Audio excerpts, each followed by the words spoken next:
मत्स्य अवतार, भगवान विष्णु के प्रथम अवतार की कथा। मत्स्य अवतार, ब्रह्मा जी का एक दिन लगभग 4 अरब वर्ष होता है। हर युग के अंत में भगवान ब्रह्मा सो जाते हैं। जब ब्रह्मा जी के सोने का समय हो गया और उन्हें नींद आने लगी, तभी उनके मुख से वेद बाहर निकल गए और इस समय वहां ही हयग्रीव नाम के दैत्य ने वेदों को चुरा लिया। फिर एक प्रकार की प्रलय आई जिससे सभी लोग समुद्र में डूब गए। भगवान विष्णु ने हयग्रीव के आदर्शन से वेदों की बचाव की कोशिश की और उन्होंने मत्स्य अवतार ग्रहण किया। द्रविड़ देश में एक राजर्षि नामक सत्यव्रत थे जो मलय पर्वत पर जल पीकर तपस्या कर रहे थे। उन्होंने अपनी भक्ति और तपस्या में बहुत ही महान थे। वे ही वैवस्वत मनु बने जो कि पृथ्वी के पहले मनुष्य थे जो वर्तमान महाकल्प में मनुष्य जाति के प्रजापति थे। एक दिन कृतमाला नदी किनारे बैठे थे। वह अपनी अंजलि में पानी भरकर बड़ी सावधानी से तर्पण कर रहे थे। तभी उनकी अंजलि में एक छोटी सी मछली आ गई। वे उस मछली को देखकर बहुत चौंके, लेकिन फिर उन्होंने उसे धीरे धीरे जल के साथ वापस नदी में छोड़ दिया। मछली ने आकर्षक तरीके से उनसे प्रार्थना की कि कृपया उसकी रक्षा करें, क्योंकि जल के जीवों ने उसका भविष्य खतरे में डाल दिया था।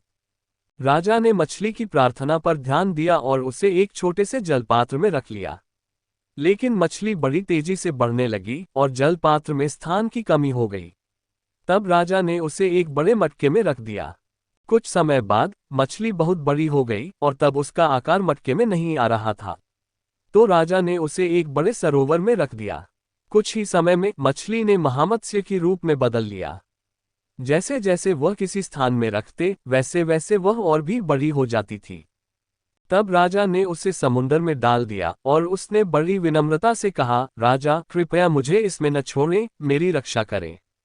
तब राजा ने पूछा, मत्स्य रूप धारण करके मुझको मोहित करने वाले आप कौन हैं? आपने एक ही दिन में 400 कोस विस्तार से अपना शरीर बढ़ा लिया है। कृपया बताएं आप कौन हैं, आप इस रूप को क्यों धारण किया है और आपका उद्देश्य क्या है?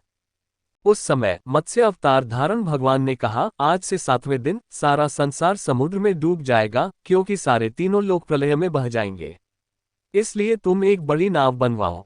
तुम्हें उस नाव पर चढ़ जाना होगा, साथ में सप्तर्षियों के साथ और सभी प्राणियों के सूक्ष्म शरीरों को भी लेकर।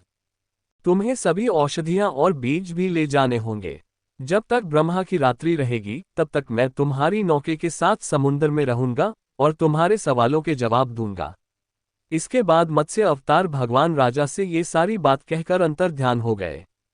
प्रलय काल में जब सारा जगत समाप्त होने की स्थिति में था, वह सब वैसा ही हुआ जैसे भगवान ने कहा था। इस समय भगवान मत्स्य रूप में प्रकट हुए। उनके शरीर की बेहद आलोकितता थी जो सोने की तरह चमक रही थी और उनका शरीर 4 लाख कोस तक फैला हुआ था। उनके सिर पर एक बड़ा और भारी कील भी था जिसे नाव के द्वारा वासुकी नाग ने बांध दिया था। इस परिस्थिति में भक्त सत्यव्रत भगवान की पूजा करने लगे। भगवान मत्स्य ने उनकी प्रार्थना को सुना और उन्हें अपने दिव्य स्वरूप के अनगिनत रहस्य और ब्रह्म तत्व का ज्ञान दिया।